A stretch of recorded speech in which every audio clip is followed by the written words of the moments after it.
Giles was saying 10 million people now displaced by the fighting, according to those new figures from the United Nations. And that includes nearly 3.5 million who fled Ukraine as refugees.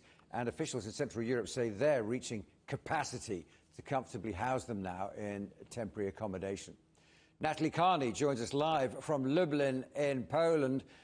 Natalie, Poland's gone over the 2 million figure now for refugees. We're hearing that everywhere people are starting to feel the pressure. First of all, what's it like where you are? Yeah, well, they exceeded 2 million 2 days ago. So as of about 24 hours ago, Poland has seen upwards of 2,080,978 people fleeing from the conflict in neighboring Ukraine. And just for some context, that's about as many refugees that we saw in all of the European Union back in 2015 and 16, when we saw mass migration and refugee movement from Syria, from Iraq, from Afghanistan onto the continent. So just a bit of a context for you there. Poland, yes, is definitely taking in the majority of those people that are fleeing Ukraine. As of the 19th of March, so in the last 24 hours, 40,100 Ukrainians have come into Poland. That's about 6% down from what we saw from the day before. But a lot of that really depends on the intensity of fighting, where the pockets of fighting are happening in Ukraine, and of course on these humanitarian corridors. Speaking of Mariupol, to continue on with the exodus from that city, of course, a besieged city in the south of the country on the Azov Sea. 6,600 people, according to Ukrainian officials, were evacuated from hotspots across the country yesterday.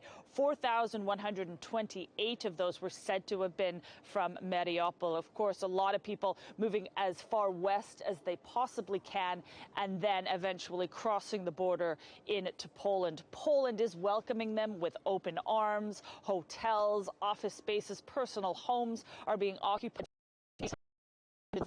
to allow them a safe place to stay. But yes, they are definitely starting to feel the pressure. Do you think there's a chance now, perhaps, that countries like Poland, that have been housing so many people at this stage, will start trying to move those numbers further west into other parts of Europe that haven't felt the pressure yet? The Netherlands, the UK. We've already talked about Italy as well in this bulletin. Yes, absolutely. I mean, according to officials here, about 40% of the Ukrainians that enter the country move on to the rest of the European Union. That a lot of people want to stay here, of course, because it's a neighboring country. There's a lot of family members, Ukrainian family members here, a lot of friends here in Poland, so people want to stay with them.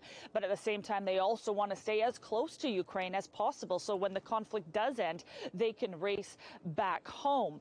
But again, yes, Poland is definitely feeling the pressure. The president himself, Andrzej Duda, has called this a huge challenge and has actually specified that Poland does have a refugee crisis. When you're looking at other countries in the European Union, as was mentioned, Italy is preparing for upwards of 1 million Ukrainian refugees. Germany as well is definitely playing a role in homing some of these refugees. They've got around 200,000 that are currently in the country. But again, these numbers are very hard to assess because they have free movement of travel once they're in the European Union.